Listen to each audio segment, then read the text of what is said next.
निसर्ग सौंदर्यानं नटलेल्या वैभववाडीत Lakshmi agro form घेऊन आलेत 58 प्लॉटचा गृहनिर्माण प्रकल्प। 12.5 एकरात होतोय प्रकल्प। स्वतःच्या हक्काचं घर बंगलो बांधण्यासाठी सुवर्ण संधी। वास्तू प्रकल्पाची वैशिष्ट्य 12.5 एकर एवढ्या प्रशस्त जागेमध्ये निसर्गाच्या सानिध्यात साकारणारा 58 प्लॉटचा शानदार निवासी वास्तू प्रकल्प। वाभवे वैभववाडी शहरालगत होतोय प्रकल्प। प्रकल्प अंतर्गत सुनियोजित रस्ते, मुख्य रस्ता डांबरीकरण आणि अंतर्गत रस्ते संपूर्ण खडीकरण। प्रकल्पासाठी स्वतंत्र पाणी पुरवठा व्यवस्था, प्रकल्पासाठी स्वतंत्र इलेक्ट्रिक ट्रान्सफॉर्मर, विद्युत लाईन सुविधांसह तुमच्या स्वप्नातलं घर आता प्रत्यक्षात उतरणार। आजच आमच्या साईटला भेट द्या। अधिक माहितीसाठी संपर्क संतोष बोडके 9921 2378 11 9021 76 13 57 आणि 9322 69 63 81।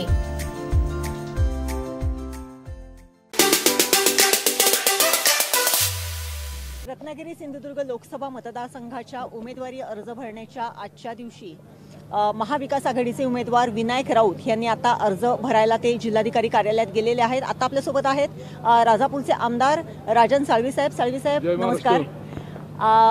खरं तर महाविकास आघाडीचा उमेदवार डिक्लेअर करून 1 महिना झालेला आहे। महायुतीचा उमेदवार मात्र अद्याप डिक्लेअर झालेला नाहीये।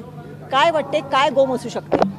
निवडणुकीच्या आयोगाच्या आदेशाप्रमाणे लोकसभेचं रणशिंग फुंकलं गेलं आणि तातडीने शिवसेना पक्षप्रमुखांनी देशामध्ये महाराष्ट्रामध्ये महाविकास आघाडीच्या वतीने राऊत साहेबांची उमेदवारी जाहीर केली। आपल्याला माहिती आहे 2014 असेल 19 असेल ह्या दोन्ही निवडणुकीमध्ये चांगलं मताधिक्य मिळालं होतं। 2014 साली 1,51,000 मताधिक्य मिळालं होतं। 2019 साली 1,75,000 मताधिक्य मिळालं होतं आणि या निवडणुकीमध्ये आमचे महाविकास आघाडीचे उमेदवार विनायक राऊत हॅट्रिक साधणार आणि जवळजवळ 2.5 लाखाच्या पुढे जातील हा आम्हाला विश्वास आहे। नक्कीच हा विश्वास करताना 2 टर्म राऊतसाहेब इथे खासदार म्हणून वावरलेले आहेत। तुम्ही त्यांचे सहकारी म्हणून राजापूर मतदारसंघामध्ये देखील काम करताय। राजापूर मतदारसंघ हा नेहमीच या सगळ्या गेल्या 10 वर्षामध्ये लाईमलाईटमध्ये राहिलेला आहे ते प्रकल्पांमुळे। आता देखील प्रकल्प होणारच याच्यावरती एक जो गट आहे, एक जो कंपू आहे तो ठाम आहे आणि शिवसेनेचं उभाठा गटाचं की बाबा नाही हा प्रकल्प कुठल्याही परिस्थितीत येऊ देणार नाही अशा विषयावरती असताना देखील ही निवडणूक तुमच्या दृष्टीने या विषयाच्या दृष्टिकोनातून कशी महत्त्वाची ठरते? प्रकल्पाच्या बाबतीमध्ये त्या मतदारसंघामध्ये काही लोकांचा पाठिंबा, काही लोकांचा विरोध अशी निश्चितपणे भूमिका आहे। पण शिवसेना पक्षप्रमुख उद्धव ठाकरे साहेबांनी आपली भूमिका पक्षाची स्पष्ट केलेली आहे।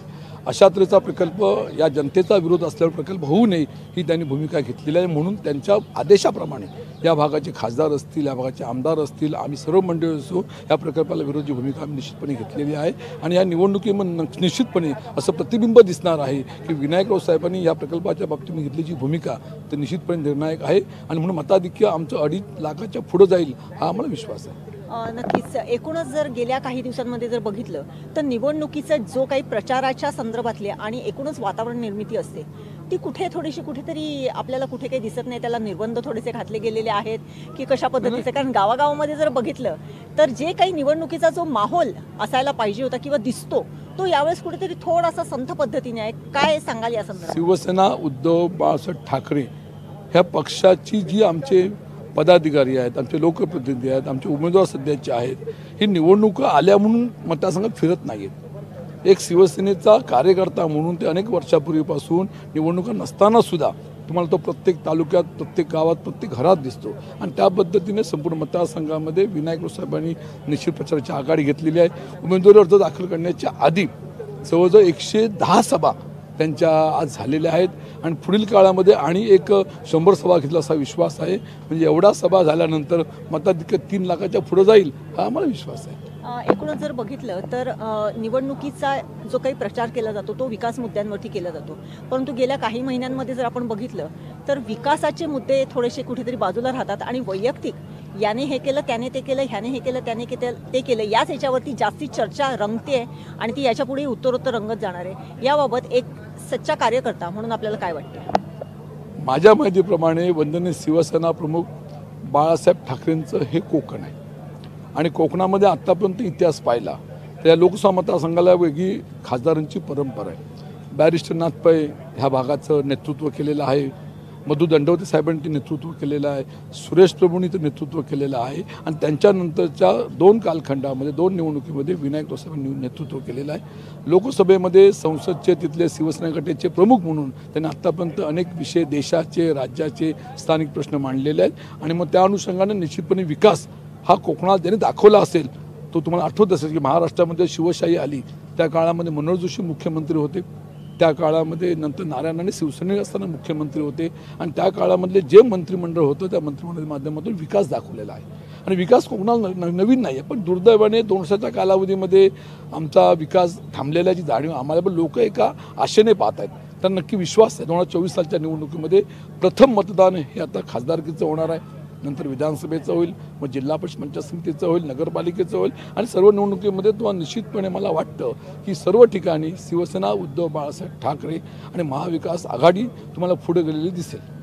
नक्कीच हे होते राजापूर मतदारसंघाचे आमदार राजन साळवी। निश्चितच त्यांनी सांगितलेलं आहे की विकास हा कुठेतरी थोडासा मधल्या काळामध्ये ठप्प झालेला आहे, या मताशी तेही सहमत आहेत आणि निश्चितच या अनुषंगाने खासदारकीच्या नंतर जी काही बाकीची इलेक्शन्स येणार आहेत त्या अनुषंगाने जर बघितलं तर या विकासाला कुठेतरी चालना मिळेल, या मताशी देखील ते सहमत आहेत। आमचे दिवसभरातले सर्व अपडेट्स, ताज्या घडामोडी आणि थेट लाईव्ह पाहण्यासाठी सबस्क्राइब करा, लाईक करा कोकणचं नंबर 1 महा चॅनल कोकण 7 लाईव्हचं YouTube चॅनल।